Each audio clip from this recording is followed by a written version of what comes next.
There we go. We're live. Shall we start with the first question? Yeah. Somebody wants to read it, or? Yeah. Sure. West Coast ports. Labor disputes are a regular occurrence in the U.S. How can companies anticipate how it might impact their product flows and plan for alternatives?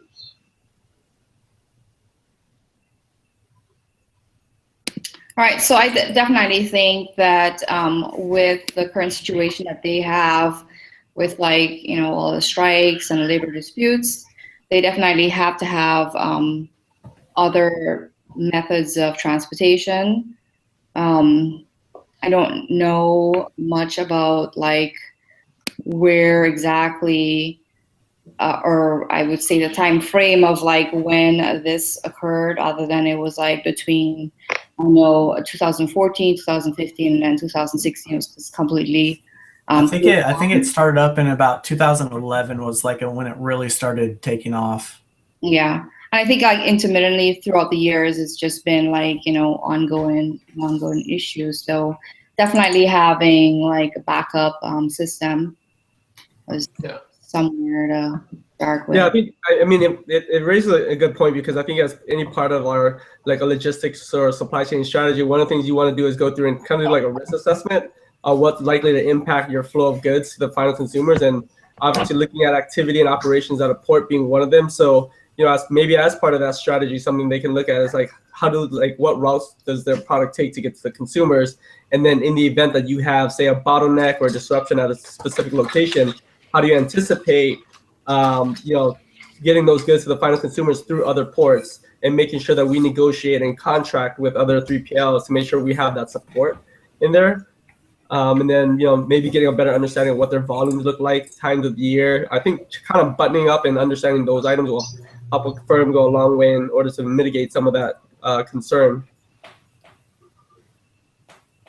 But one thing on that is the alternative of them trucking to Seattle or Tacoma, or even worse, all the way down to California.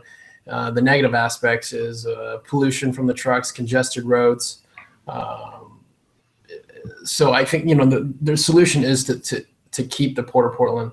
But one of the articles mentioned implementing a uniform nationwide weight standard.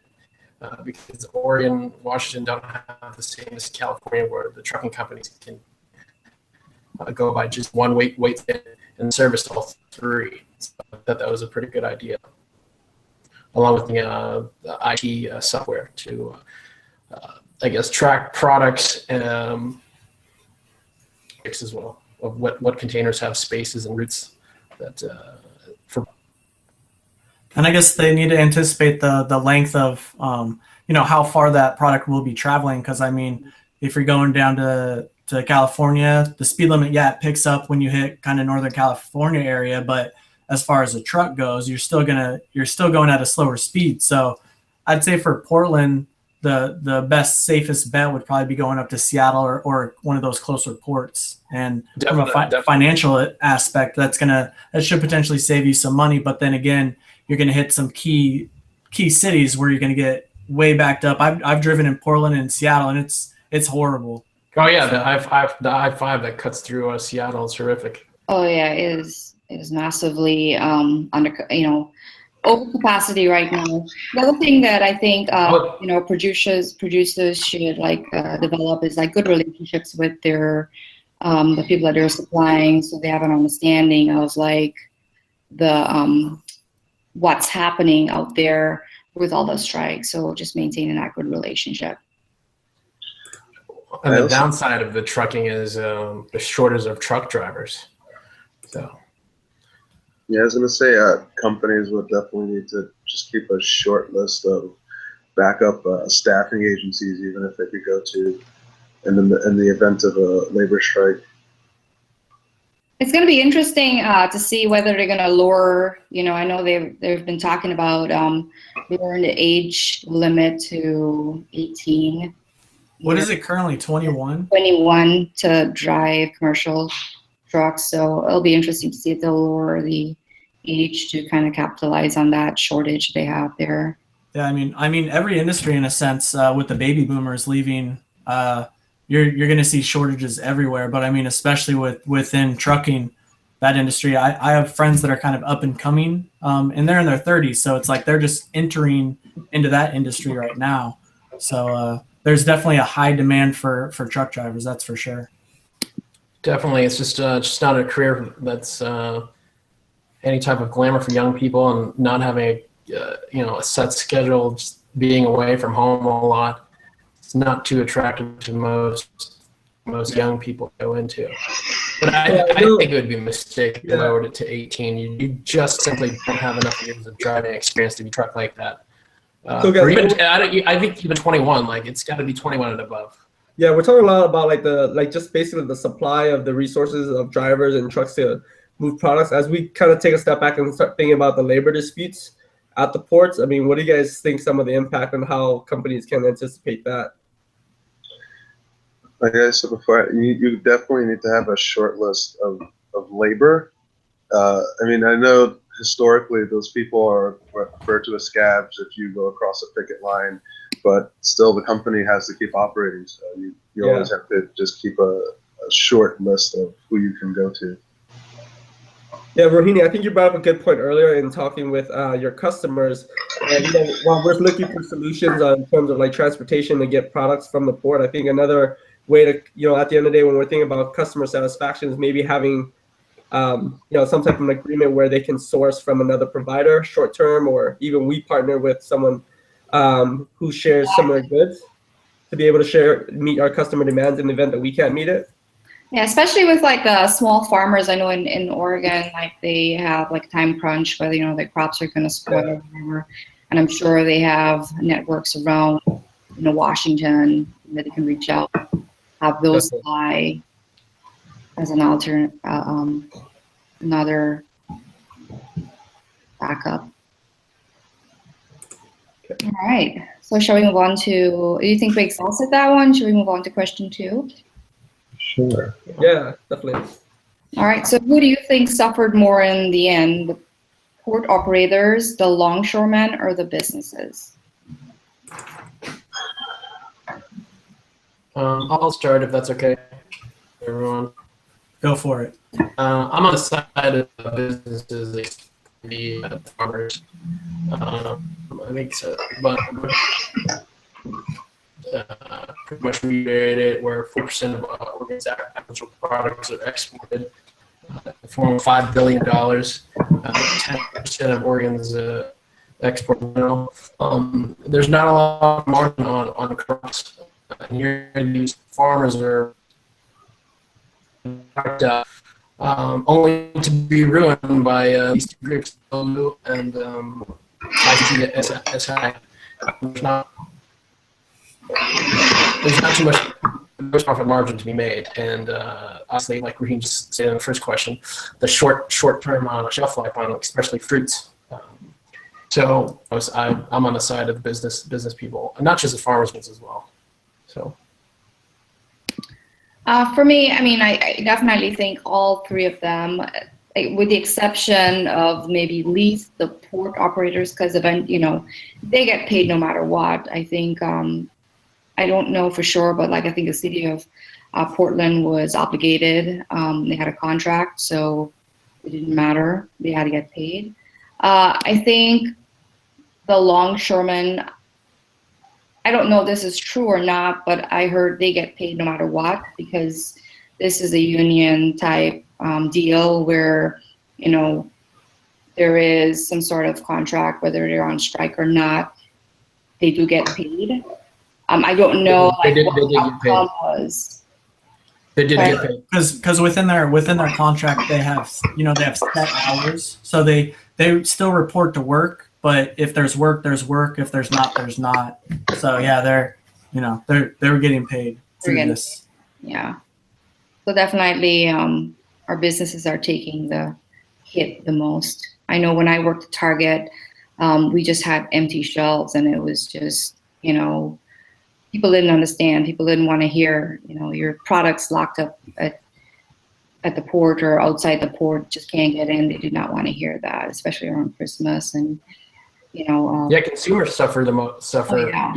Suffer with higher pricing, out of stock product, and then the companies suffer because they lose business, and also customer loyalty to going to a competitor. If it's not there, they're going to go to another, a similar store. Instead of shopping at Target, they'll just drive over to Walmart or whatever. Yeah, well, not only are they losing customers and revenue, but a lot of the expenses they have to eat the costs. So like if you think about like the farmers, I mean, there's a short shelf life on produce, right? So the stuff gets spoiled. I mean, that's pretty much an expense that they're going to have to.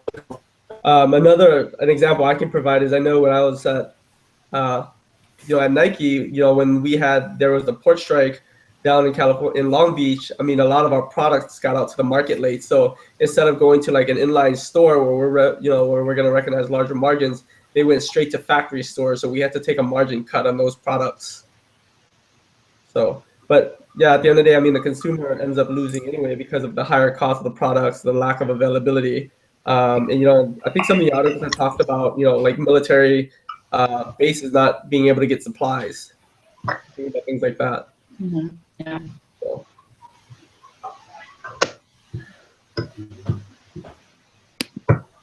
Oh yeah, that's security when a medical and food supply chain is threatened or delayed. Yeah, because then like the military, in a sense, also has some alternatives to the logistics as far as getting supplies overseas as well. Kind of depend on what branch you might be, because the military isn't always set to ships. They have aircraft, C-17, C-5s Right, yeah. that they could authorize to transport, the critical stuff. So of course, yeah. So and they have a backup, but just your general everyday farmer and stuff like that, they're at the mercy of kind of what's going on with transportation and all that other stuff. I know that the articles did also mention eventually the shipping company eventually just pulled out operations. So I'm sure even though it's a union-based thing and they can all get paid, they still lost some sort of business there. It really hurt economy here in Oregon.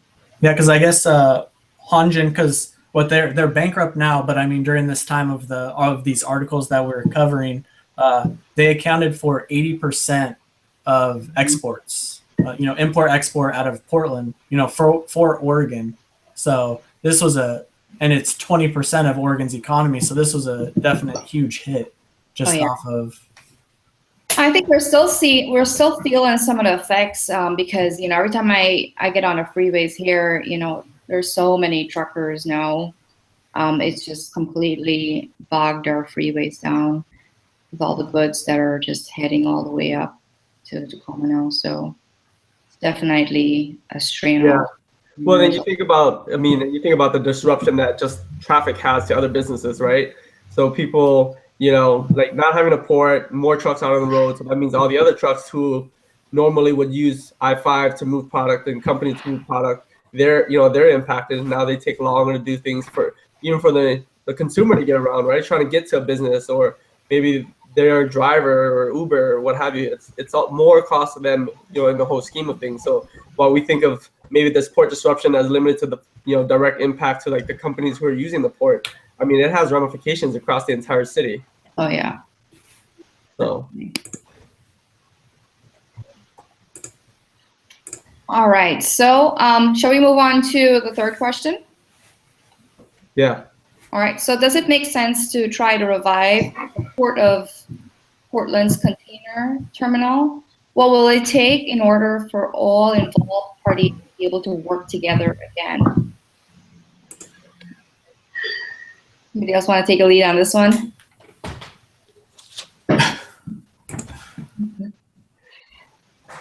I think that they should revive it. Obviously, they're seeing a huge impact from it not being in operation, and I mean with Portland in itself and Oregon, the growth that's happened over the past few years is just astronomical. A lot of businesses and industries are coming to this area in particular, so it would only benefit Oregon and Portland to actually revive it, improve it.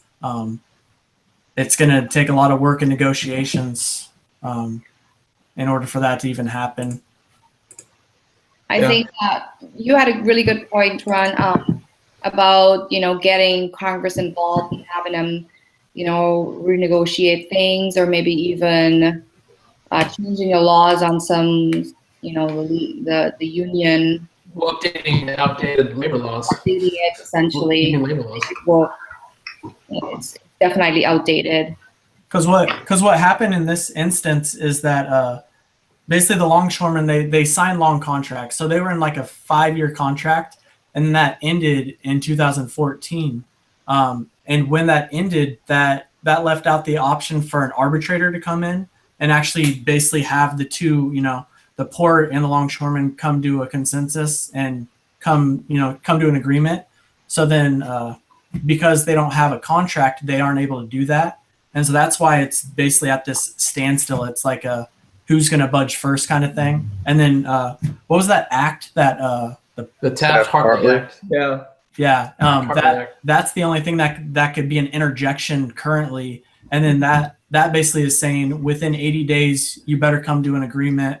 But obviously that hasn't happened yet. So Yeah, deadline hasn't happened, and the last time it was used was President Bush in Long Beach in 2002. So it's been a while since the sitting president has invoked it. But in a situation like this that keeps stalling, then like we were discussing with Rahini, it's definitely time for Congress to take another look at updating and revising these union labor laws from set up initially from over a century and a half ago, and then revised in the 30s and 40s. But it's 2017. It just hasn't kept up with the times, and it's really dragging out things unnecessarily. So, and like Eric was saying, it makes sense to of course it does. Enough city, there's a lot of money there to unnecessarily try on the freeways up to Seattle or even California. Yeah, I mean, I'm gonna, I just let it. I agree with Eric's sentiment about reviving the port. I mean, obviously the port was here.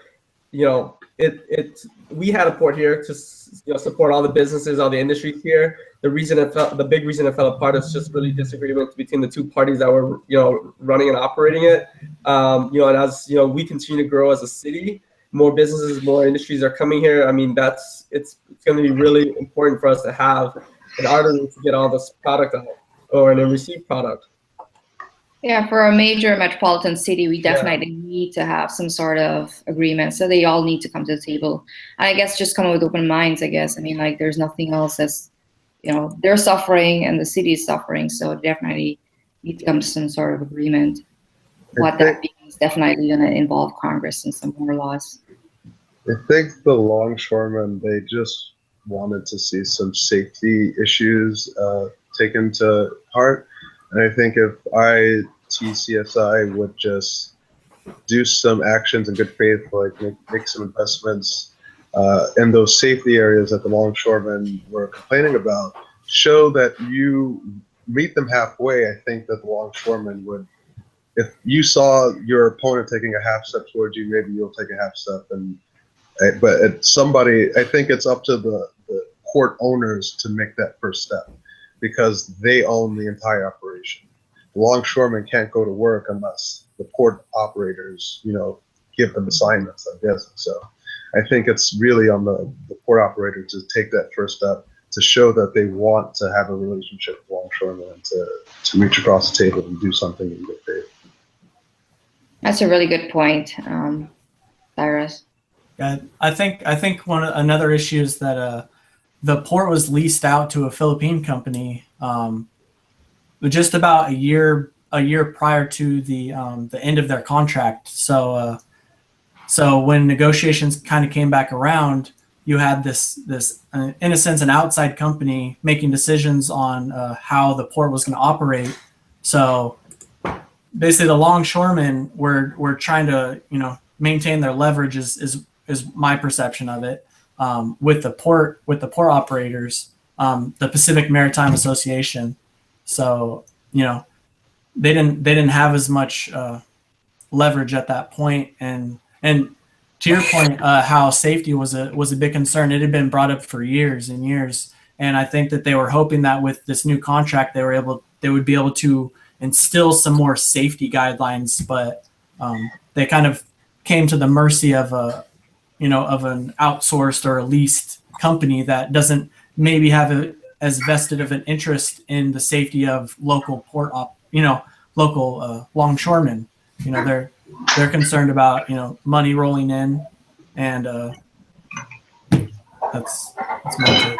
Right. Yeah, I would say another thing that's kind of important, obviously because the longshoremen and the port operators, they're kind of going back and forth, and we never saw a resolution to it. Is maybe we need to bring in a government moderator, someone who's a third party that can lay everything out and figure out what needs to happen. It kind of puts some tooth in whatever the policy or whatever is going to make. Yeah. I think another big issue during this whole time was the fact that the governor, they were authorizing funds to the to be released to like Hanjin or whatever company was being utilized at that point, but they were basically paying them more money to bring shipments into port. So that allowed a lot of leverage off the table for the longshoremen to even come to the table, because basically they were being told like we need these ships in more than we need to really negotiate a contract with you. Yeah, that definitely, it shows them that they're not valued.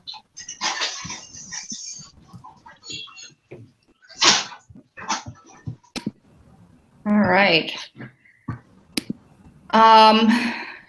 You guys have anything else that you want to add? I don't have any more comments.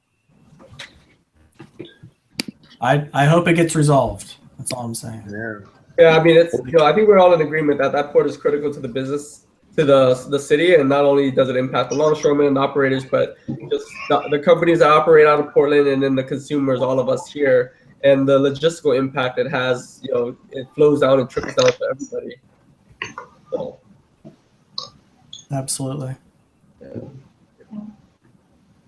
Awesome, great guys. Okay. All right. Great That discussion. wraps it up. Good. That was good, you guys. Yeah.